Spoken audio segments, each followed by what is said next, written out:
নির্বাচন হতে হবে।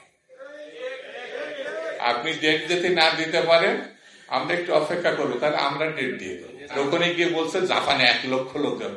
আমার মনে হয় ওই ব্যবসা করার জন্য ওখানে গেছে। যখন বাংলাদেশটাকে স্ট্যাগনেট একেবারে স্থবির হয়ে যাবে সেদিন বুঝতে পারবে সবার আগে বাংলাদেশ, আর এরা সবার আগে গ্রামীণ ব্যাংক, সবার আগে ট্যাক্স দেবো না 6 বছর, সবার আগে লাইসেন্স চাই, বিদেশের লোক পাঠাবো ম্যান পাওয়ারে আদৌ।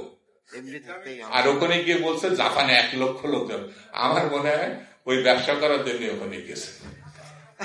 এখানে আমাদের হেলাল বলল রাষ্ট্রের আমন্ত্রণে তিনি কোন জায়গায় যান। আমি তার নিয়ে বেশি কথা বলবো না, তবে এতটুকু বলতে পারে আমাদের নেতা অ্যাক্টিং চেয়ারপারসন স্পষ্ট করে একটা বার্তা দিয়ে দিয়েছে, রাষ্ট্রের, সরকারের এবং বিএনপি দেশের মানুষের জন্য, সেটি হচ্ছে ডিসেম্বরের মধ্যে নির্বাচন হতে হবে। আপনি ডেট যদি না দিতে পারেন আমরা একটু অপেক্ষা করবো, তাহলে আমরা ডেট দিয়ে দেবো। আপনাদের কর্মচারী এখানে যারা পুলিশ, এখানে প্রশাসন দেশের মানুষের অর্থে চলে, তো দেশের মানুষ তো আপনি যদি নববধূর মতো আচরণ করেন তাহলে তো আপনারা কি করব? এখন তো আমাদের একটা ডেট তো দরকার না। এখন পাত্রী আমরা দেখতে গেছি, পছন্দ হয়েছে, তাহলে আমরা কি করব? একটা দিন করতে হবে না। দিন না করলে তো আমি তো কারো দাওয়াত দিতে পারবো না।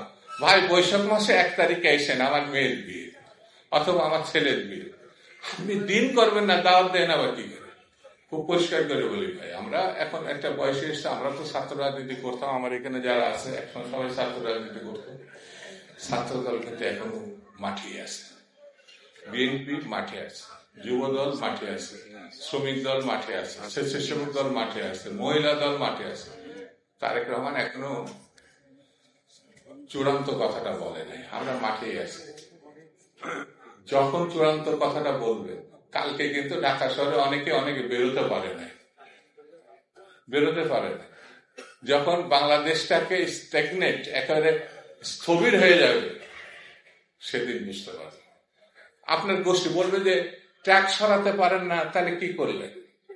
আরে ভাই, আমাদের নেতা কর্মী 5,000 নেতা কর্মী তারা শহীদ হয়েছে, কথা সত্য না মিথ্যা?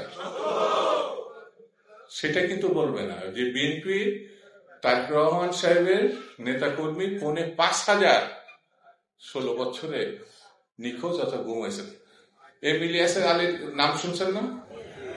ছাত্র দলের একসময় সেক্রেটারি, এমপি, সাংগঠনিক সম্পাদক। এই কথাটা বলবে না। তো তারা একটা বাহিনী বানাইছে, ডিজিটাল বাহিনী। মানে আপনি যাই বলবেন দেখবেন একেবারে ফেসবুক, সোশ্যাল মিডিয়াতে একেবারে গোষ্ঠী